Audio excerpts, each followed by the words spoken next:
మీరు సమన్వయం పాటించండి అంటేనే మేము ఆగినాం తప్పితే లేకుంటే దాని ఈక్వేషన్ వేరే ఉంటుండే. కానీ మేము దాడులకి రెడీ లేం. దాడులతోని కాదు కదా, ప్రజాస్వామ్యంలో దాడులు చేసుకోవడం అనేది కాదు కదా. ప్రజాస్వామ్యంలో ఖచ్చితంగా మీకు దమ్ముంటే ధైర్యం ఉంటే రాజీనామా చేసి మళ్ళా రా మాట్లాడు. నువ్వు మా పిఎస్సీ చైర్మన్ అని చెప్పుకోవడానికన్నా కూడా నీకైనా సిగ్గు ఉండాలి కదా.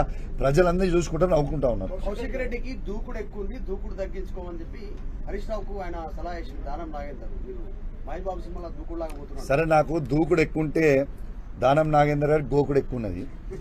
సో ఈ గోకుడు బంద్ చేసి నువ్వు సిగ్గు శరము లజ్జ మానం ఉంటే నువ్వు ఫస్ట్ ఎమ్మెల్యే పదవికి రిజైన్ చేసి ఖైరతాబాద్ ఎలక్షన్లకి రా. మా ప్రజలు నీకే బుద్ధి చెప్తారు.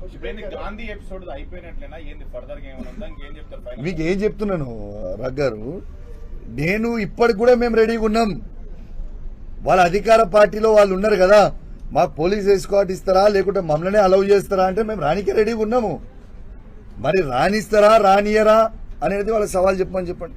కౌశిక్ గారు, మీరు సెటిలర్స్ అనే పదం వాడటం వల్ల ఆంధ్ర తెలంగాణ మళ్ళీ గొడవలకు దారి తీస్తున్నారు అని చెప్పి కాంగ్రెస్ నేతలు కాంగ్రెస్ ఎంపీలు కూడా మినిస్టర్ కూడా మాట్లాడుతున్నారు. రాములు గారు, మీకు మళ్ళీ చెప్తున్నాను, నేను సెటిలర్స్ అనే పదం ఎక్కడ కూడా నేను మాట్లాడలేదు. You can just check, cross check please.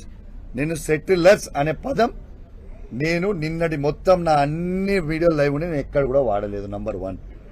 Number 2, నేను ఎక్కడన్నా ఆంధ్ర అని వర్డ్ అనుంటే అది నాకు గాంధీకి మాత్రమే సంబంధం. మళ్ళా చెప్తున్నా మీకు, ప్లీజ్ దయచేసి హైదరాబాద్లో ఉన్న ప్రతి ఆంధ్ర సెటిలర్కి మళ్ళా చెప్తా ఉన్నాను, నేనేమన్నా ఆంధ్ర అనే వర్డ్ పదం వాడుంటే అది కేవలం నాకు గాంధీకి పర్సనల్ మాత్రమే.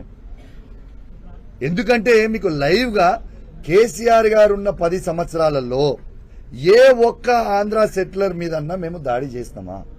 చేయలేదే. అద్భుతంగా